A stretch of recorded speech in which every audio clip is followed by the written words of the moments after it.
Croeso cynnes iawn i chi i'n gwasanaeth ni. Mae'n hyfryd cael eich cwmni chi i gyd yn regulars, yn ymwelwyr a chitha sy'n ymuno â ni adra hefyd. Cyfla arbennig i ni geisio'r arglwydd efo'n a gwrando ar ei air ac wrth i ni wneud hynny yn gweddi ni ydy y bydd yr arglwydd ar waith trwy ysbryd yn y plith ni. Da ni am gychwyn efo chydig bach o gyhoeddiadau. Da ni'n mynd i gario ymlaen efo astudiaeth ar ffrwyth yr ysbryd yn canolbwyntio ar ffyddlondeb o Galatiaid 5 heno.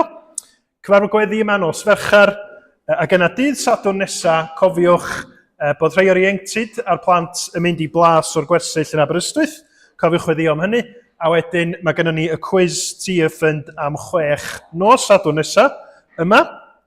Ac yna bore Dydd Sul nesaf, ysgol Sul ar un amser ag arfer a Gwasanaeth ac yna astudiaeth nos Sul nesaf.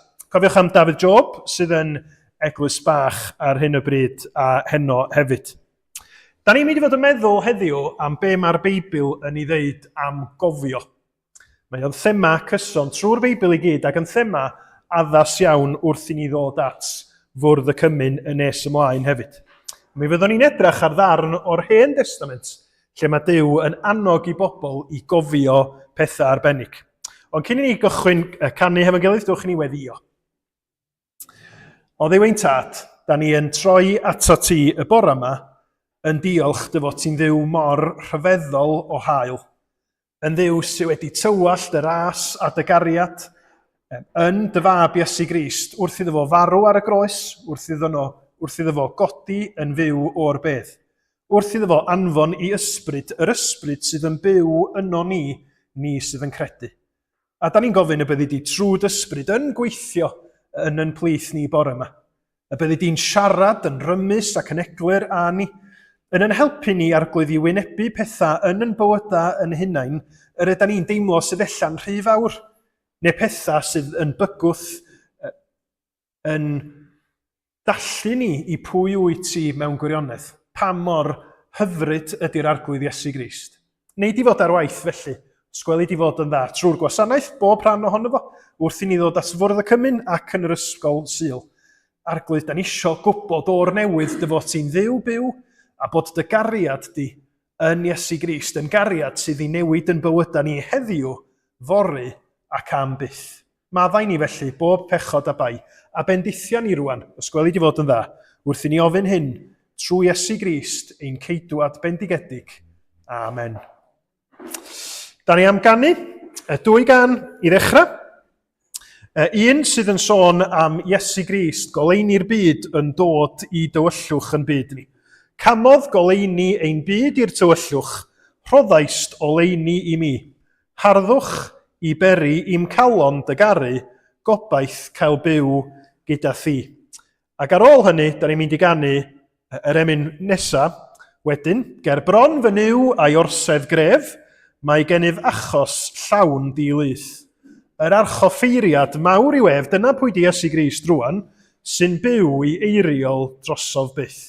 Fe seliwyd fenw ar ei law, ac ar ei galon raslon wyw, a gwn, tra saif yng ngheidwad draw, na chaf yng ngwrthod gan fy niw. Dwch ni godi felly, ysdwch chi'n gallu? Dwch ni godi i ganu awl efo'n gilydd.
mewn addoliad, mewn diolchgarwch, mewn rhyfeddod, dy fod ti yn hawddgar. Dy fod ti wedi gwneud yr hyn na alla unrhyw un ohono ni wneud yn mwyn ni, yn byw bywyd perffaith a glân, yn talu'r pris drosom ni, a'r cyfan oll oherwydd dy gariad rhyfeddol di. Diolch, Arglwydd, dangos i ni hawddgarwch Iesu yn gliriach trwy dysbryd. Amen.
A mae Ffion? Mae Ffion yn mynd i ddarllen ni. Diolch.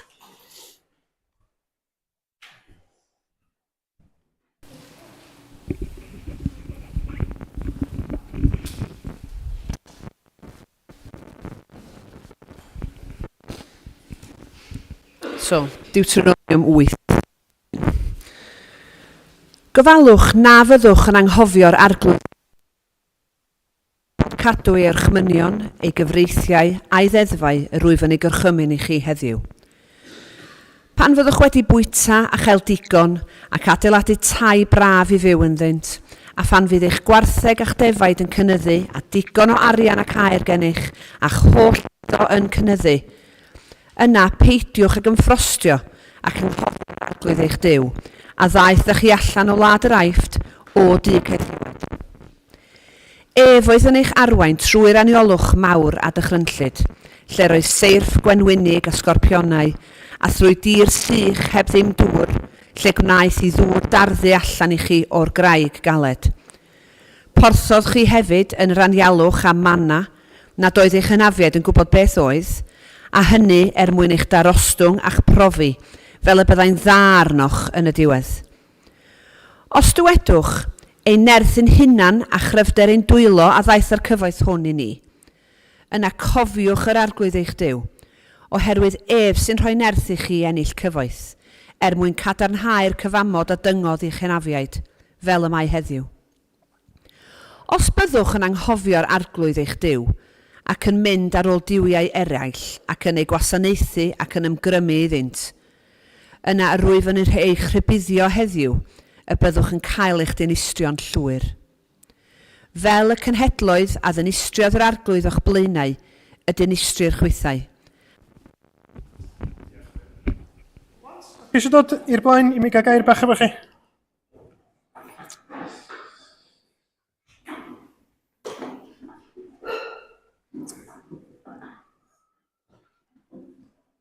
Wel, fel arfer, pan fydda i yn gwneud stori plant, fydda i'n cychwyn hefo rhyw fath o weithgaredd a fydda i'n gorffan yn dangos adnod i chi. Ond da ni'n mynd i wneud o ffordd arall rownd yn llwyr bore yma, iawn? Dwi'n mynd i gychwyn efo dangos adnod i chi a wedyn da ni'n mynd i fynd ymlaen i chwarae gêm. Oce? Ydych chi'n barod? Bydd yr adnod fyny ar y sgrin i chi. O ail lythyr Timotheus, Paul at Timotheus, a'r geiriau ydy cofia Iesu Grist, ei gyfodi oddi wrth y meirw, ei eni o linach Dafydd. Iawn, da chi eisiau darllen hwnna hefo fi? Cofia Iesu Grist, ei gyfodi oddi wrth y meirw, ei eni o linach Dafydd. Iawn, os gan i symud y sleid ymlaen i'r un blanc, diolch yn fawr. Wan ta, da chi'n mynd i gofio yr adnod yna? Gan i weld. Da ni'n mynd i gael prawf bach o pa mor dda da chi'n cofio mewn ffordd arall rwan. Wan ta, mae gen i gêm yma yn y blaen, a'i enw hi ydy gêm gof y gair. Okay? Dwi wedi rhoi cardiau ar y llawr, ac mae yna 2 gardyn sydd o'r un person. Enghraifft, Mair a Mair. Iawn? Felly be da chi'n gorfod wneud ydy ffeindio y par, a dwi'n gobeithio bod nhw i gyd yn bara yna. Iawn? Da chi'n chwarae'r gêm o blaen? Mae yna rhain o chi wedi, does? Felly, da chi gyd yn mynd i gael cyfle, ac mae o'n brawf ar pa mor dda ydy'ch cof chi lle maen nhw. Reit, pwy sy'n mynd gyntaf? Na ni jyst mynd. Na ni gychwyn y melaen, ia? Na ni mynd trwy ddech chi gyd. Iawn. Cychwyn di ta? Codi 1. Mathew, casgwr trethu, a codi un arall.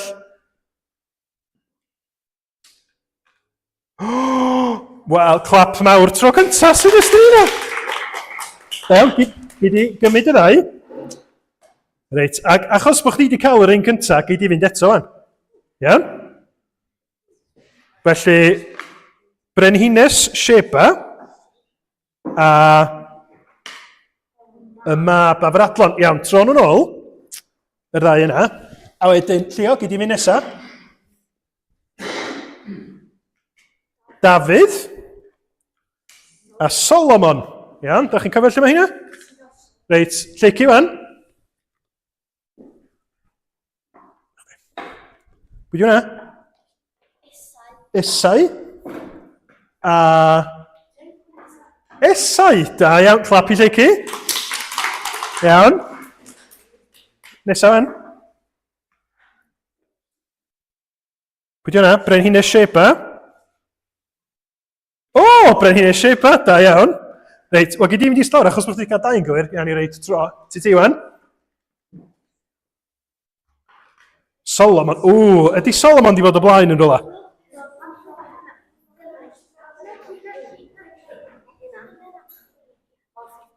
O, Solomon, clap, arbennig.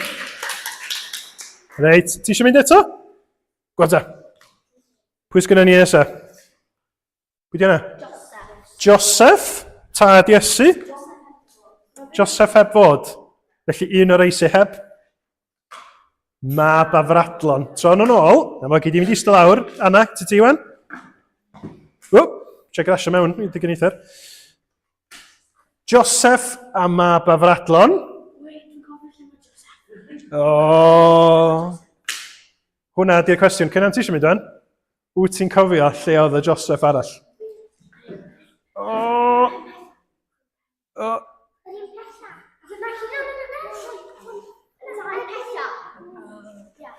Joseph a Joseph, da iawn, clap i chdi. Ti eisiau mynd eto? Gwrdd ta. Mab Afradlon a mab Afradlon. Reit. Daniel, mwyn i pawb gael tro, gyd i fynd o'n.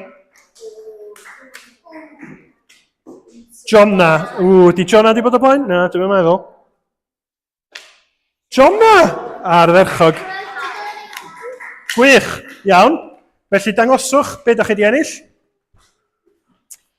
1, 2, 1, 2, 2. Chyba be? Achos bod fi'n glen, na i roed pethau da i chi gyd. Iawn? So ni chi'n cadw nhw. Gewch chi ofyn i'r oedolion hefo chi pryd i'w hagor nhw. Just rhag ofyn bod gennych chi ginio dy syl blasus i ddod. Ys mi eisiau sboilio nhw, neges? Iawn? Wan ta. Da ni di chwarae gêm, ond nes i ofyn i chi oeddech chi'n mynd i gofio. Ar ôl i ni gael yr hwyl, ar ôl i mi roed pethau braf i chi, pethau neis, ydych chi'n gallu cofio? Y 3 gair cynta, wel, mae o'n mlaen i, so mae'n cheatio fach. Y 3 gair cynta ydy cofia Iesu Grist. Na ni roed yr adnod yn ôl. Cofia Iesu Grist ei gyfodi oddi wrth y meirw ei eni o linach Dafydd. Ond oedd o'n anodd cofio doedd. Oedd o'n hyd yn oed fwy anodd pan oeddech chi'n cael gwneud pethau oeddech chi'n fwynhau. A dyna ydy'r neges yn ystod y gwasanaeth bore yma. Bod Duw yn rhybuddio ni pa mor hawdd ydy anghofio pan ydym ni'n cael pethau da ni'n fwynhau. Ond pa mor allweddol ydy bod ni trwy'n bywyd yn cofio pwy di Iesu Grist a be mae o di wneud. Gwych. Gwych chi'n mynd i ystod o'r? Cyn i chi fynd trwodd i'r ysgol Sul ar ôl... O ia, gwych chi reid y cardio nôl i fi. Diolch. Diolch o'r? Hyfryd. Diolch. A da ni am ganu yn emyn nesaf, hen emyn Gymraeg, sy'n sôn am gariad Duw wrth i Iesu Grist farw ar y groes. Cariad sydd fel y moroedd. Dyma gariad fel y moroedd, tosturiaethau fel y llu, tywysog bywyd pyr yn marw, marw i brynu'n bywyd ni. Pwy all beidio a chofio amdano?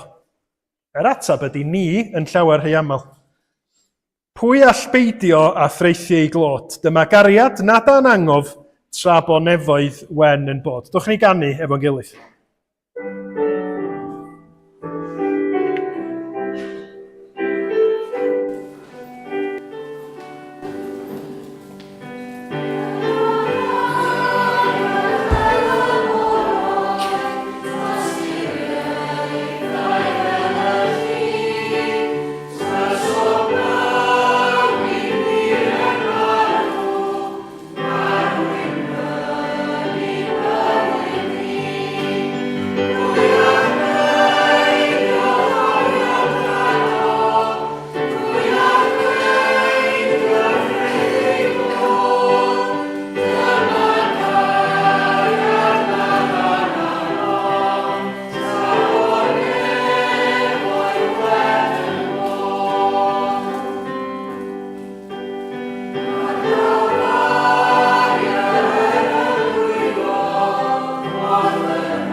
Dwch ni weddio.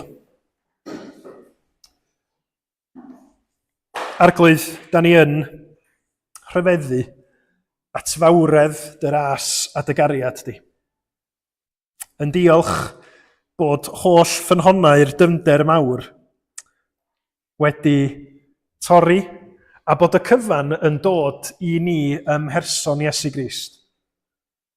Arglwydd, da ni yn gofyn dyfaddeuant, bod ni yn gallu llenwi, yn amser llenwi yn bryd ar bethau digon di-nod mewn cymhariaeth. A da ni'n gofyn y byddi di trwy ysbryd glân yn ein helpu ni i droi at groes Calfaria yn myfyrdodau, yn mawl, yn diolch yn gyson. Bo ni arglwydd yn wrth wneud hynny yn cydnabod pwy ydyn ni. Yn yn euogrwydd, yn angen, yn gwendid, yn pechod. Ond yn gwneud hynny yn diolch bod na bris wedi dalu unwaith am byth. Bod tywysog bywyd wedi ildio i fywyd mwyn i ni gael bywyd tragwyddol, bywyd yn ei holl gyflawnder. A da ni'n gweddio arglwydd y bydd myfyrio ar Iesu Grist ian adnewyddu yn ffydd ni, ond y bydd y newyddion da am gariad pyr Iesu Grist, am ei aberth mawr unwaith am bytho, yn mynd ar led gydol y byd hefyd. Da ni'n gweddio bydd dy ysbryd di wrth i'r gair gael ei bregethu mewn gwasanaethau, wrth iddo gael ei rannu, wrth i Gristnogion siarad a'i ffrindiau sydd ddim eto'n credu, y byddi di trwy ysbryd yn procio, yn argyhoeddi, yn dangos i'r rhai sydd heb eto ddod i ffydd gymaint sgan yr arglwydd Iesu ar eu cyfer nhw yn eu hangen, yn eu tywyllwch. Bod goleini'r byd wedi dod yma am reswm mwyn yn hachub ni, mwyn maddau ni'n pechoda. Arglwydd, da ni'n gofyn felly y byddi di yn gwneud reality pwy wyt ti, yn dy gariad, yn dy sancteiddrwydd, yn dy gyfiawnder, yn fyw i bob yr un ohono ni. Ac arglwydd y bydd hynny yn ddigon un adnewyddu ni ac un arfogi ni ar gyfer be bynnag sydd i ddod yr wythnos hon. Yn heria, yn gyfnodau a sefyllfaoedd anodd, neu hyd yn oed os da ni'n teimlo bod hi'n wythnos arferol. Trwy'r cyfan, da ni'n gofyn y byddi di'n siarad, y byddi di'n arwain, y byddi di yn cael dy ogoneddu wrth i ni fyw mewn ffydd yn pwyso a ras ein harglwydd Iesu Grist. Ac arglwydd siarad yn rymus y bora yma hefo ni hefyd. Delia a ni yn y sefyllfaoedd ac yr ydyn ni yn byw ynddyn nhw. Yn angen, yn balchder, yn hunan dwyll, ni di dorri trwy'r cyfan mwyn i ni glywed air pyr o'r nef ar yn cyfer ni. Gnad y waith felly, os gweli di fod yn dda, ein arglwydd bendigedig, cymra ni yn dylaw a gweithia'n rymus yn plith ni. Da ni'n gofyn hyn i gyd, yn enw ac yn heiddiant sy'n harglwydd Iesu Grist. Amen. Wel, os ni ymlaen i'r sleid gyntaf, faint o'na chi'n gwybod pwy di'r cymeriad yma?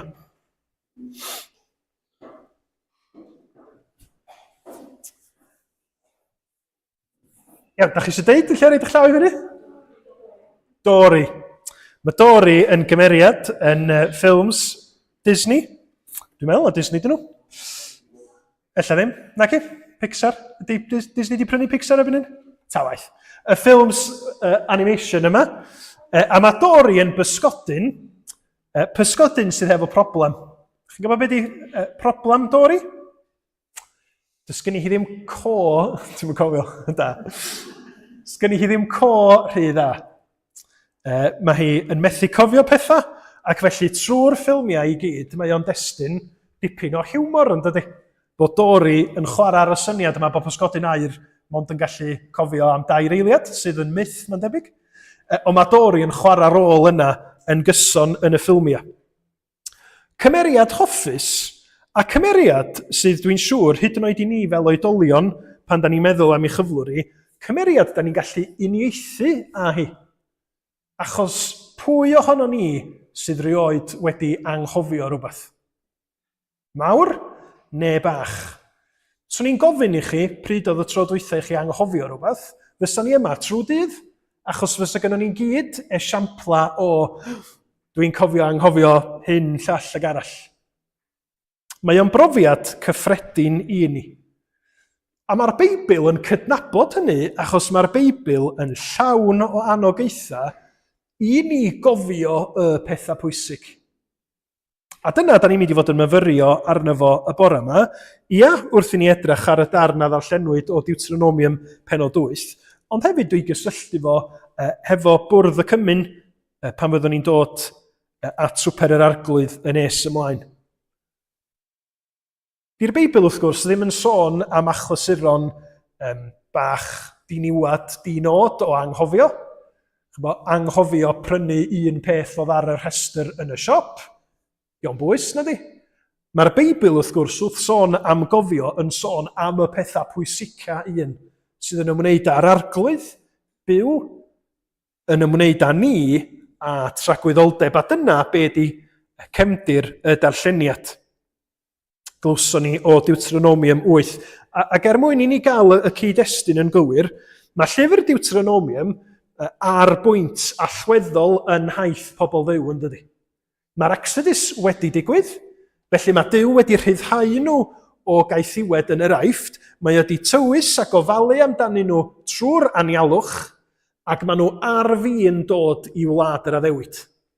Y wlad sydd yn llifeirio o laeth a mel, a dyna lle da ni'n ymuno a hanes y genedl a Moses yn Deuteronomium. Ystyr Deuteronomium ydy yr ail gyfraith.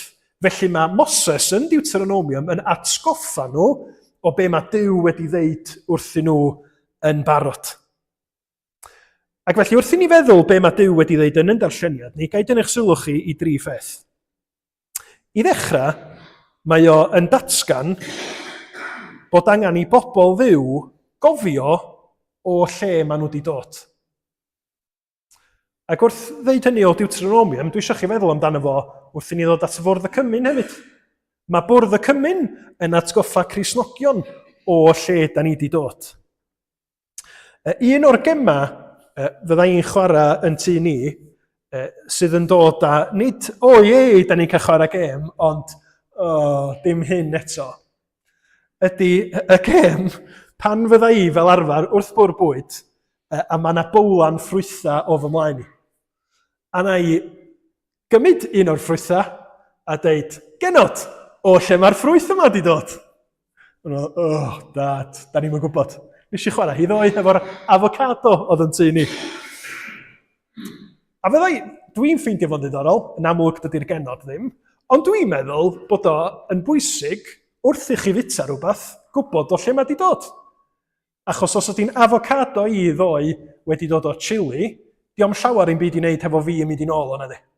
Mae yna rhywun wedi mynd i'r drafferth i dyfu y ffrwyth yna yr ochr arall y byd, a bod mae supply chain wedi dod efo i Fangor yn y pen draw.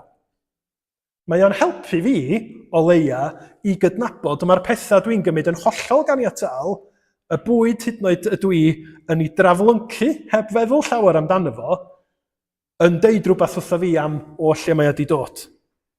Mae'r Beibl yn deud rhywbeth pwysicach, yn deud o lle da ni wedi dod. Oedd Israel, pobl ddiw, wedi dod o sefyllfa echrydus. Oedden nhw wedi cael eu camdrin, oedd eu holl hawliau nhw wedi cael eu cipio, oedden nhw'n gaethweision yn cael eu fflangellu a'i cael ei gorfodi i weithio'n galetach ac yn galetach. A mae yna gymaint o agweddau gwahanol o fod yn gaethweision yn does. Un ydy'r gamdriniaeth oedd yn digwydd i bobl ddiw, ond mae yna elfennau eraill sydd ddim mella mor amlwg. Just y ffaith, enghraifft, yn y gaethiwed yna, does ddim gobaith. Does ddim gallu edrach ymlaen, achos mae'r cyflwr o fod yn gaeth yn golygu bod hwnnw i gyd wedi cael ei gipio. Oedd hi anna chi pobl ddiw oedd hyn. Ac yn yr Aifft, oedden nhw'n byw bywydau, oedd siŵr o fod yn arwain nhw feddwl, be sgynno ni edrych ymlaen ato fo? A mae Deuteronomium 8 yn atgoffa nhw o hynny pan maen nhw ar fin dod i'r bywyd braf yna sydd o'i blaenau nhw. Lle dyn nhw ddim yn mynd i brofi caethiwed dim mwy. Lle maen nhw'n cael yr tir, y tai cyffyrddus, y stoc, y llwyddiant, yr oedden nhw am ganrifoedd ella wedi stopio breuddwydio amdano fo. Achos bod o yn gwbl afrealistig pan ydych chi'n gaethweision, meddwl y byddach chi'n cael y pethau yma ella roeddech chi wedi clywed amdanyn nhw achos bod Duw wedi addo. A mae'n allweddol i ni hefyd yn dydy. Bod ni, hyd yn oed os ydyn ni yn profi bendithion, hyd yn oed os ydyn ni yng nghanol cyfnod lle da ni'n deud mae bywyd yn eitha braf ar hyn o bryd, bod ni'n gallu cofio o lle da ni wedi dod. A mae'r Beibl yn atgoffa ni o hynny drosodd a throsodd. Mae siŵr gen i na un o'r esiampla penna yn y Testament Newydd ydy Effesiaid penod 2. A roi'r adnodau i fyny i chi. Cofiwch bod Paul y faman siarad efo Cristnogion Ephesus ac yn ei atgoffa nhw, cofiwch beth sydd wedi digwydd.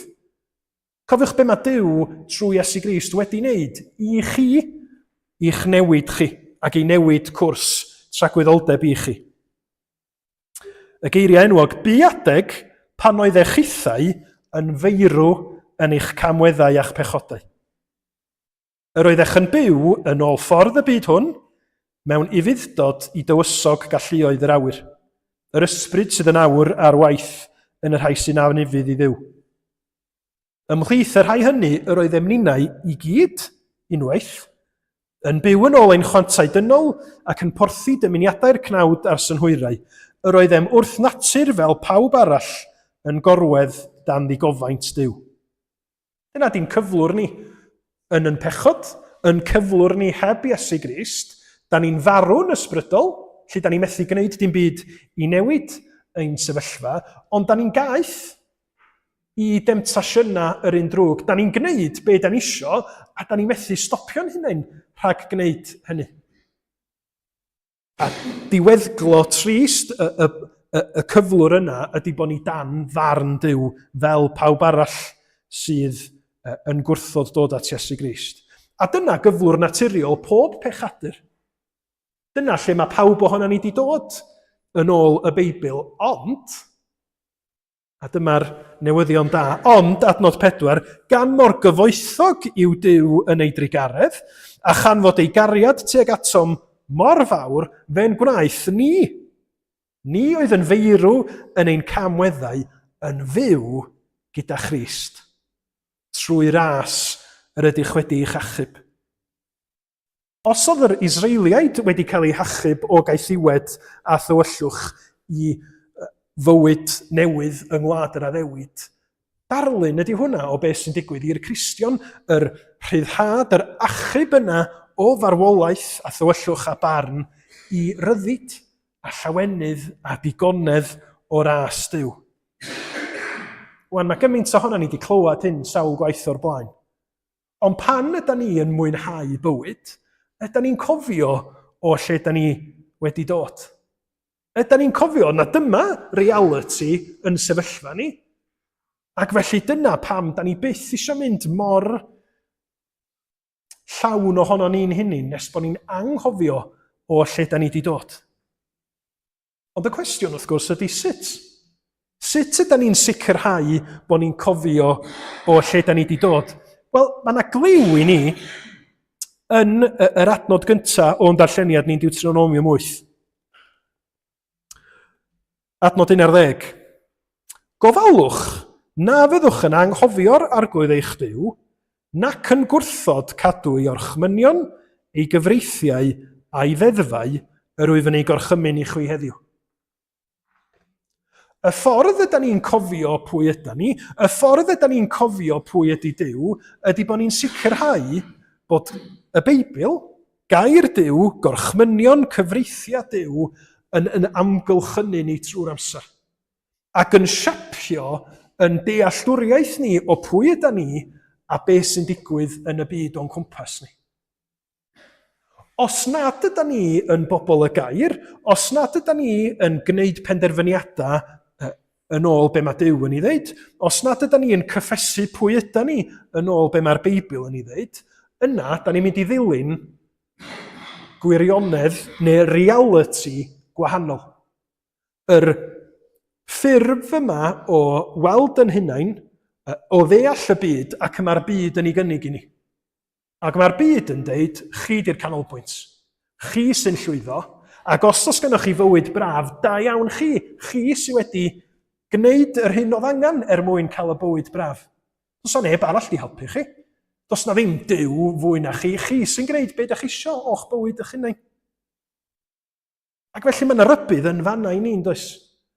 Os ydy'n darllen Beibl ni, os ydy'n cyd-addoli ni, os ydy'r pethau yma, unau'n mynd yn brin, neu bod nhw'n mynd yn arwynebol, jyst yn rhywbeth da ni'n neud, yna mae yr spectols, os liciwch chi, da ni'n wisgo mwyn deall ein cyflwr ni a'n byd ni, yn cael ei swapio heb i ni ddallt. A da ni'n gwisgo spectols y byd. A da ni'n mynd i ddilyn ffordd y byd yn llawer haws, achos da ni wedi colli golwg ar pwy yda ni a pwy ydy'r arglwydd sydd wedi gweithredu yn Iesu Grist mwyn ein hachub ni. Felly sut mae'n darllen ni? Sut mae'n perthynas ni hefo Iesu Grist? Pan ydym ni'n cael cyfnodau da? Pan ydym ni'n cael cyfnodau anodd? Sut ydych chi'n gwneud synwyr o hynny? Di'r Beibl yn eich helpu chi? Achos mi ddylsa fo. Ydy siarad efo Cristnogion eraill yn gymorth i chi wneud synwyr o bethau, neu ydych chi yn troi cefn arnyn nhw? Mae yna beryg wrth i ni fynd yn ynysig. Mae yna beryg wrth i ni ddilyn negeseuon sydd yn eithrio be mae'r Beibl yn ei ddeud. Mae o'n cyflwyno ni i gelwydd sydd yn cyflwyno ei hun fel gwirionedd. Be mae'r Beibl yn ei ddeud? Cofiwch. Cofiwch pwy ydych chi. Cofiwch be mae Duw wedi wneud drosoch chi yn Iesu Grist. Felly peth cyntaf, cofio lle da ni wedi dod. Yr ail beth, cydnabod be mae Duw yn ei wneud rwan. Dyna be mae Deuteronomium yn ei atgoffa ni, yn yn atgoffa ni. Gofalwch beidio anghofio Duw, a cofiwch pwy ydy Duw i chi rwan. Pan fyddwch chi yn cael digonedd o fwyd? Pan fyddwch chi'n mwynhau eich tai braf? Pan fydd eich stoc chi'n cynyddu? Cofiwch pwy ydy Duw i chi yn y llwyddiant, yn y sefydlogrwydd yma. Peidiwch ag ymffrostio a deud wrthach chi hun ei nerth ein hunain a chryfder ein dwylo a ddaeth ar cyfoeth hwn i mi. Adnod 18. Cofiwch yr arglwydd eich Duw oherwydd ef sy'n rhoi nerth i chwi i ennill cyfoeth. Dyna di'r pwynt da. Hyd yn oed os ydych chi'n mwynhau bendithion Duw. Nid chi di'r un sydd wedi llwyddo i'w cael nhw. Nid gwobr i chi am bo chi wedi gwneud be sydd angen i wneud ydy hynny. Gras Duw ydy o. Cymorth Duw sydd wedi dod â chi i'r pwynt yma o fwynhau. Ac mae'r Cristion wrth ddyfyrio ar air Duw, wrth gofio o lle da ni wedi dod, wastad yn mynd i gydnabod hynny. A dim ond un esiampl fysa rhywbeth sydd wedi bod yn arferiad Cristnogol ers cannoedd o flynyddoedd. Pan ydym ni'n cael bwyd, be da ni'n neud? Da ni'n diolch am y bwyd. Pam? Achos da ni'n deud, wel, Duw strio hwn i ni. Oes, mae yna ffyrdd gwahanol, mae wedi dod o lle bynnag at yn plat ni, ond da ni'n cydnabod hyd yn oed yn y pethau sylfaenol yna bod ni'n dibynnu ar yr arglwydd i ddarparu. A pan oedd y genedl yng Ngwlad yr Addewid yn bitau grawnwyn enfawr ac yn mwynhau i mel a'i llaeth, be ddylia nhw wedi wneud? Diolch arglwydd. Nid cryfder ni sydd wedi dod â ni fama, dy ras di sydd wedi gwneud gwahaniaeth. A mi'r fath i ni yn dydy. A mae hynny'n wir os ydym ni yng nghanol cyfnod braf, lle ydym ni'n mwynhau llwyddiant, cyfoeth, digonedd. Mae o hefyd yn wir os ydym ni'n cael cyfnod anodd, os ydym ni'n stryglo i weld y bendithion. Achos mae Duw yna i ni yn y cyfnod yna, ella nad ydi o mor amlwg. Cofiwch be mae Paul yn ddeud yn ei lythyr cyntaf Timotheus 6. 1 Timotheus 6. Gorchymyn di i gyfoethogion y byd presennol, beidio bod yn falch ac iddynt sefydlu ei gobaith, nid ar ansicrwydd cyfoeth, ond ar y Duw sy'n rhoi i ni yn helaeth bob peth i'w fwynhau. Annog hwy i wneud daioni, i fod yn gyfoethog mewn gweithredoedd da, i fod yn hael ac yn barod i rannu. Ac felly, i gael trysor iddynt ei hunain, fydd yn sylfaen sicr ar gyfer y dyfodol, i feddiannu'r bywyd sydd yn fywyd yn wir. Felly, os ydym ni yn llawn digonedd o bethau da Duw, da ni eisiau dweud diolch arglwydd, dim ond o oherwydd di a dehilioni dwi wedi derbyn hynny. Ond os ydym ni'n teimlo bod ni'n stryglo a bod ni'n methu gweld pethau da Duw, da ni'n dweud, ond dal yn yr arglwydd mae'n gobaith ni. Fo sy'n rhoi sicrwydd i ni, nid cael mwy o stwff, nid dod allan o'r sefyllfa yma sy'n mynd i roi gobaith sicr i ni, ond yr arglwydd yw ei hun. Fo di'r unig un y gallwn ni ddeud, fo di'r trysor diogel. Mae pob trysor materol yn gyfeillgarwch, yn lwyddiant gwaith, yn iechyd, mae'r pethau mae i gyd yn gallu diflannu, yn frawychus o sydyn, ond mae'r trysor ac ydy Iesu Grist i'r Cristion yn gadarn trwy bob peth. Yn rhoi bywyd sydd yn fywyd yn wir i ni, lle mae bywyd corfforol weithiau'n gallu bod yn greulon ac yn boenus yn dydi. Mae'n rhyfedd meddwl bod Duw yn rhoi pethau da i'w bobl a bod y pethau da yna yn gallu bod yn rhwystyr i'w bobl o i'w foli a'i ganmol o a dibynnu arno fo. Ond dyna di'r patrwm, ynddo?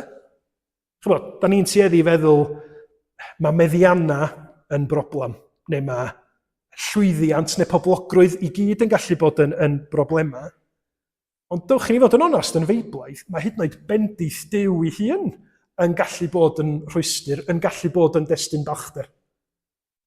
Felly, bod ni'n llawenhau, pan mae Duw yn rhoi y nerth i ni rannu'n ffydd efo pobl eraill. Mae'n gallu bod, lle da ni wedi efengylu, da ni wedi rhannu'n ffydd efo rhywun, a mae'r person yna wedi dod yn Gristion, a da ni'n gallu ymffrostio yn ein hunain, sydd yn gwneud i ni golli golwg ar waith gras Duw, achos da ni'n rhoi ni yn y canol.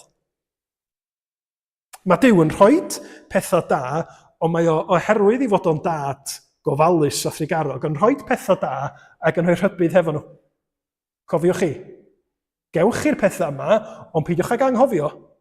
Peidiwch â meddwl na chi sydd yn glyfar wedi gwneud y pethau yma i gyd, achos fi ydy'r un sydd yn rhoi yn hael.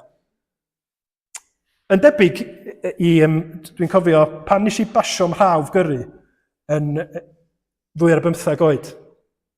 Dwi'n siŵr os na mam ddweud wrtho fi, neu yr un oedd yn dysgu fi i ddreifio. Ond dwi'n cofio oedd o diwrnod nes i basio ym mhrawf. A dyma un ohonyn nhw'n deud, da iawn chdi, wan, cofia. Ti wedi cael y gallu i yrru car ar ben dy hun, ti'n mynd i fod wrth dy fodd, ond ti hefyd wedi cael un o'r arfa mwyaf peryg posib. Achos ti rwan yn gyfrifol am yrru car ar y ffordd efo pobl eraill sy'n gyrru ceir. A dwi'n cofio meddwl, dwi'n am lot o ffordd o longyfarch rhywun sydd wedi pasio i dest, ond mae'n gyngor doeth, dydy. Bendith, rhyddid, cyfla, ond cyfrifoldeb. A themtasiwn, ac mae'r rhybudd yna yn beth mor werthfawr.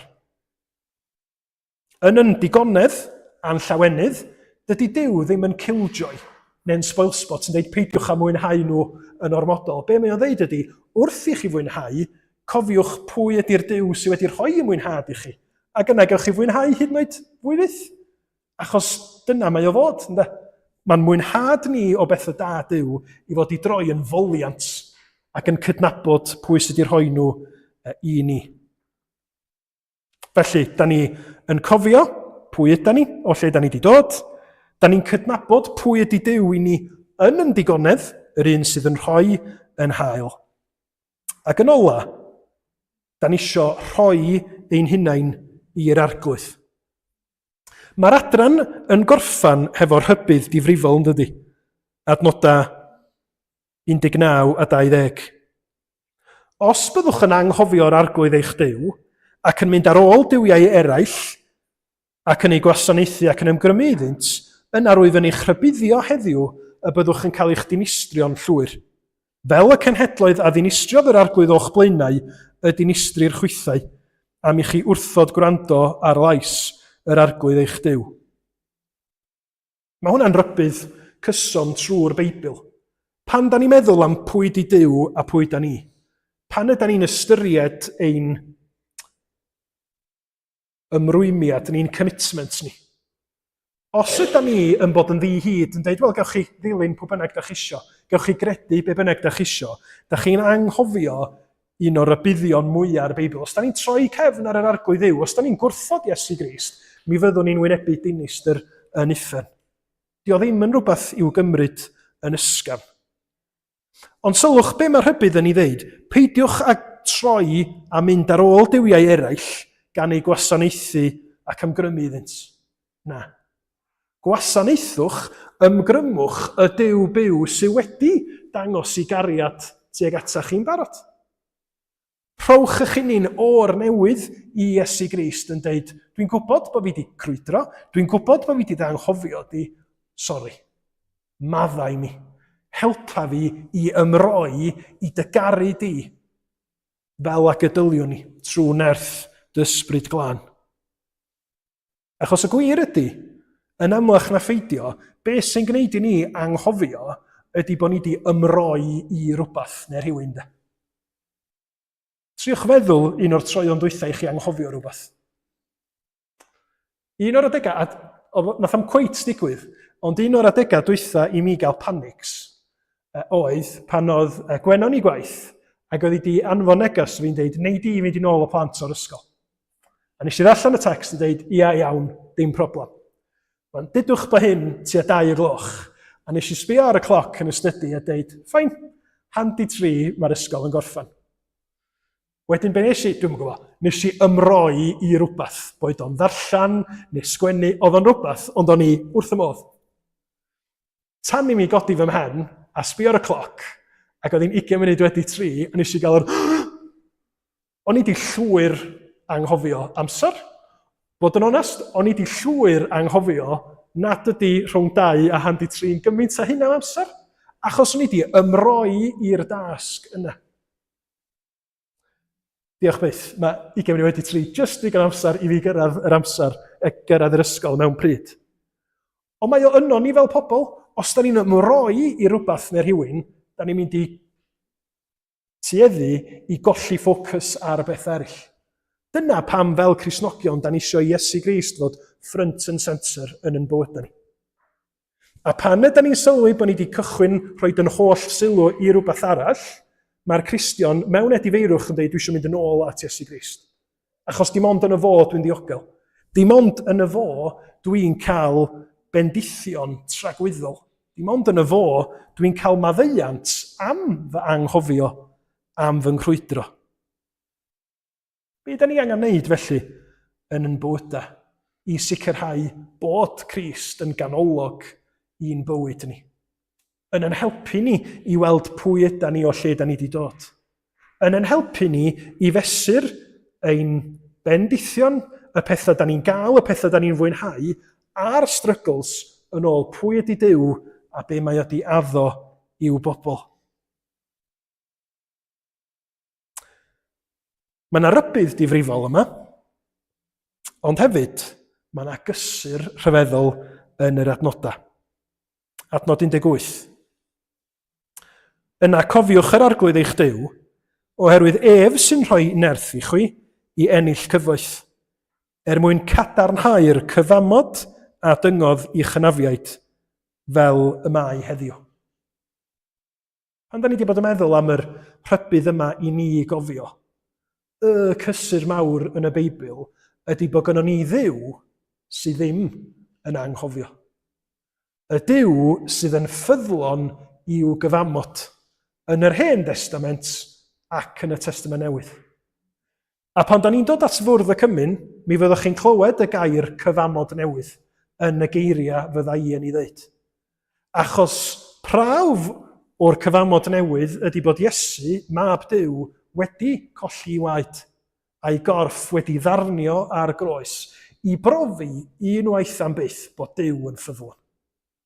Dyna sut mae achubiaeth i chi a fi wedi cael i sicrhau, achos be mae Iesu wedi wneud yn ein lle ni. Da ni'n wedi gallu wneud o. Da chi a fi yn anffyddlon, yn anghofio, yn crwydro. Ond mae'r arglwydd Iesu wedi cadw at gyfraith Duw drosom ni. Wedi hyd yn oed wynebu melltith Duw yn yn lle ni, ac mae wedi gwneud y cyfan i fod o yn yn adnabod ni, i fod o'n gwybod yn cyflwr ni. Y fath gysur ydy gwybod bod Duw yn cadw at iair, yn cadw i gyfamod, ddim yn anghofio, ond eto'n anghofio yn pechoda ni. Yn anghofio'n pechoda ni achos bod y pris wedi cael ei dalu ar groes Calfaria. Felly wrth i ni ddod at y cymyn, dewch i ni feddwl, pwy ydyn ni? O lle ydyn ni wedi dod? Pwy ydy Duw i chi a fi rwan?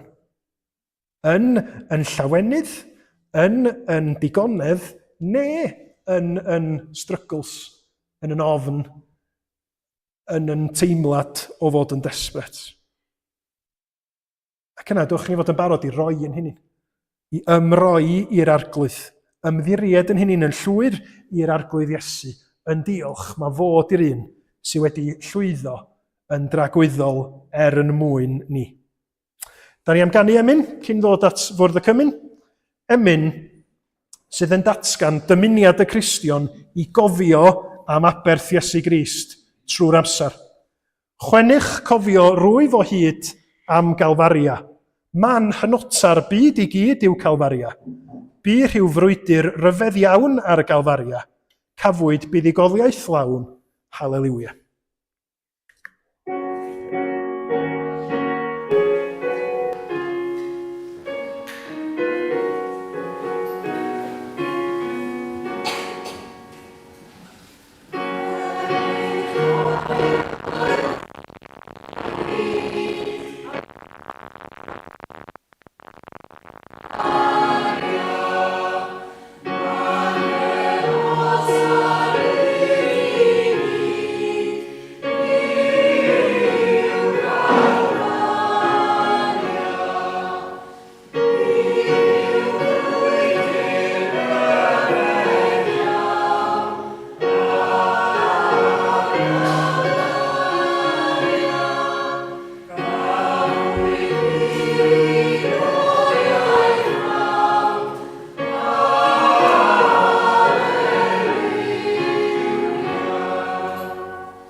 Dwi am ddarllen o lythyr cyntaf Paul at y Corinthiaid, lle mae o'n atgoffa y saints yng Nghorinth, be mae'r arglwydd Iesu wedi ei orchymyn i ni.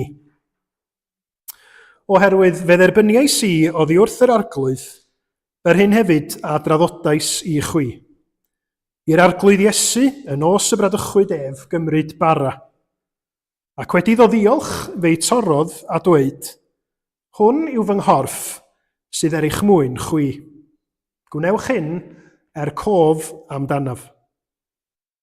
Yr un modd hefyd fe gymerodd y cwpan ar ôl swper gan ddweud, y cwpan hwn yw'r cyfamod newydd yn fy ngwaed i. Gwnewch hyn bob tro yr yfwch ef cof amdanaf. Oherwydd bob tro y byddwch yn bwyta'r bara hwn ac yn yfed y cwpan hwn, yr ydych yn cyhoeddi marwolaeth yr arglwydd hyd nes y daw. Da ni newydd fod yn myfyrio ar yr angen i ni gofio o lle da ni wedi dod, cofio pwy di'r arglwydd i ni, ac ymroi i'r arglwydd, rhoi yn hynny yn llwyr iddo fo. A mae hynny'n briodol i ni fel Cristnogion wneud wrth ddod at fwrdd y cymyn. Mae'r paragraff dwi newydd ddarllen yn deud drosodd a drosodd cof amdano. I gofio, dim ond trwy aberth Iesu Grist ydych chi a fi yn gallu profi maddeuant. Dim ond trwy aberth Iesu Grist yr ydym ni yn gallu cael perthynas am byth hefo Duw. Yn y natur, da ni'n farw yn ysbrydol. Yn y natur, da ni'n heiddi cosb Duw am grwydro i ffwrdd oddi wrtho fo. Ond oherwydd aberth Crist ar y groes, mae yna wahoddiad i ni'n does. Ia, yn yn pechod. Ia, yn yn crwydro a'n anghofio. Ond mae yna wahoddiad i ni ymddiried yn Iesu Grist a cymryd y bara a'r gwyn fel ffordd i ni atgoffa yn hunain, ond hefyd mewn ffordd i ni allu datgan i'r byd. Dyma yr unig obaith. Dyma yr unig ffordd i gael gwir fywyd. Dyma yr unig newyddion da i gyhoeddi i'r byd trwy'r amser hyd nes y bydd Iesu yn dod yn ôl. Da chi a fi wedi methu. Da ni'n bechaduriaid. Da ni ddim wedi llwyddo i garu'r arglwydd ein Duw a'n holl enaid, a'n holl feddwl, a'n holl nerth. Da ni'n hyd yn oed wedi llwyddo i garu'n cymydog fel ni'n hun. Ond mae'r arglwydd Iesu wedi. Ac hynny, mae o wedi cymryd cosb pechadur drosom ni mwyn i ni gael dod ato fo mewn ffydd a profi o hyfrydwch i gariad, i ras a'i gymdeithas felys o. Felly gaich annog chi, os da chi wedi credu'n yr arglwydd Iesu, os da chi'n ei garu fo fel arglwydd a gwaredwr, dowch. Gan gofio pwy ydyn ni, dowch, gan gofio be mae Crist wedi wneud drosom ni. Os ydych chi ddim yn credu, gai ofyn i chi beidio cymryd y cymyn, i chi griwiau, fel dwi'n deud, gnewch chi siŵr bod chi wedi cael sgwrs efo'r oedolyn sydd hefo chi gyntaf. Mwyn bod ni'n gwybod pam ydyn ni'n dod i gymryd y cymyn, mae y gair yn annog ni feddwl o ddifri ynglyn â hyn. Da ni am ganu emyn ar ôl i mi weddio, emyn sydd yn sôn am pwy ydy oen Duw, be da ni'n ei wneud wrth ddod at fwrdd y cymyn. Ac wrth i ni ganu'r emyn, mi fydd un neu ddau ohonoch chi'n dod i'n helpu fi rannu yr elfenna. Dwch i ni weddio i ddechrau. Arglwydd ein Duw. Da ni wrth ddod at fwrdd y cymyn yn diolch, yn llawenhau, ond hefyd yn cyffesu ein pechod. Yn cyffesu nad ydyn ni'n heiddi dim o dy ddaioni na dy heilioni di. Dyna pam ydyn ni isio ymffrostio ac ymhyfrydu, nid yna ni a be da ni di wneud, ond yno ti yn dy fab Iesu Grist ac yn ei fuddugoliaeth o, drost farwolaeth, drost bechod, drost uffen. Trwy dysbryd helpa ni i ymroi, i ymddiried yn llwyr yn Iesu Grist ac i gael ein bywhau yn ein ffydd, fel yn bod ni yn mynd i anghofio, da ni eisiau dibynnu arna ti i'n dychwelyd ni, i ddod â ni nôl at Iesu Grist a'i groes, ddydd ar ôl dydd. Maddau ni bob pechod a bai. Bywha ni rwan, wrth i ni gymryd y bara a'r gwyn, da ni eisiau cael yn bwydo arna ti arglwydd Iesu a gallu dyfnhau yn cariad ata ti. Gna dy waith ac arwain ni rwan clod i Iesu Grist. Amen. Dwch i ni ganu, a Steff, William, so chi'n dod ymlaen i'n helpu fi rannu yr elfenna. Yr oen sy'n dwyn ymaith, bechodau'r byd, lladdwyd ef, ac yma cofiwn. A ddewi droed i bawb sy'n dod drwy ffydd cant faddeuant wrth y groes. A mi ganwn ni bob beth eblaw pennill a'r cytsgan ola, mi ganwn ni honno ar ôl y cymyn. Diolch.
Iesu fara.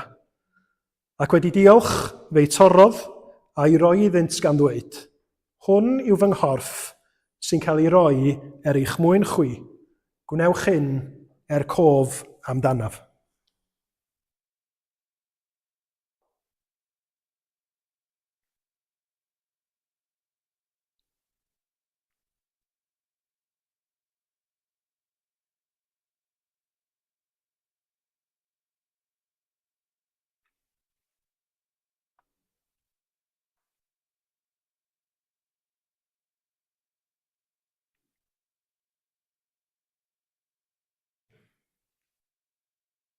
Do, carodd Duw y byd gymaint, nes iddo roi ei unig fab, mwyn i bob un sy'n credu ynddo ef beidio mynd i ddistryw, ond cael bywyd tragwyddol. Amen. A chymerodd gwpan, ac wedi diolch fe'i rhoddodd iddynt gan ddweud, yfwch ohono bawb, oherwydd hwn yw fy ngwaed i, gwaed y cyfamod a dywelltir dros lawer maddeuant pechodau.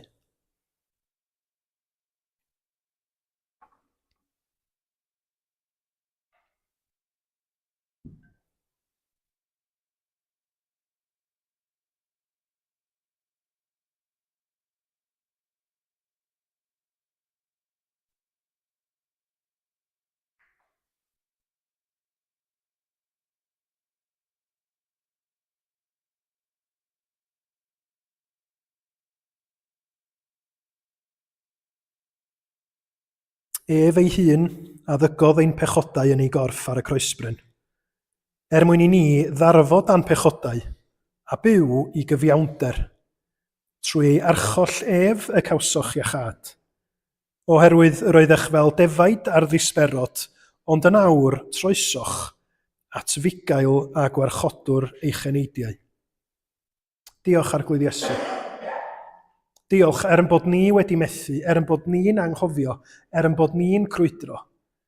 Mae ti sydd wedi sefyll yn y bwlch, ti sydd wedi sefyll drosom ni, yn talu'r pris, yn sicrhau bod na fodd i ni gael yn cymodi ar Duw sydd wedi'n creu ni. O Arglwydd, bydd yn bopeth i ni. Helpa ni i dyfu yn mawl, yn diolchgarwch, yn llawenydd, ia o'r pethau rwy ti'n roed i ni, ond yn fwy na hynny yn llawenydd yno ti dy hun. Arglwydd Iesu, yr un sydd wedi dod yn fugail da, wedi ildio dy einioes mwyn y praidd.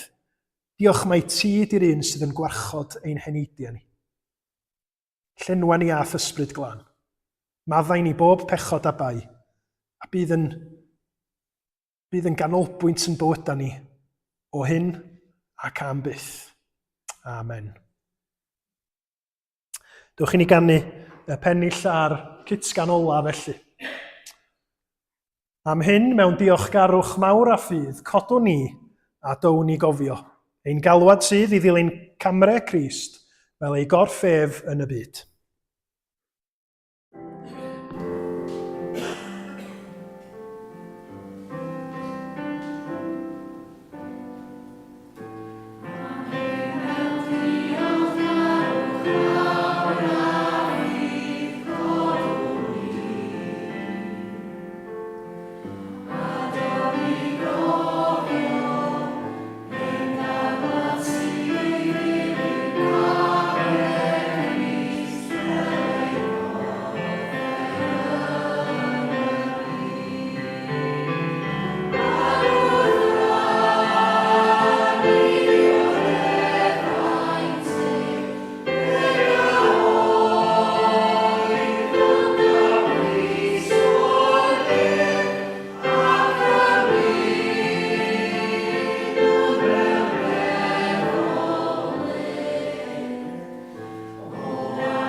Am dy ras, am dy gariad.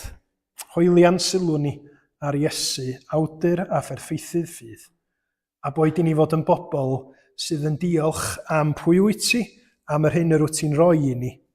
Nid unwaith yr wythnos, ond bob dydd, bob munud, am yn bod ni yn bobl wedi derbyn y fath heilioni o thlawd i. A boed i ras ein harglwydd Iesu Grist, a chariad Duw a chymdeithas yr Ysbryd Glân, aros gyda ni oll, o'r awr hon hyd byth. Amen.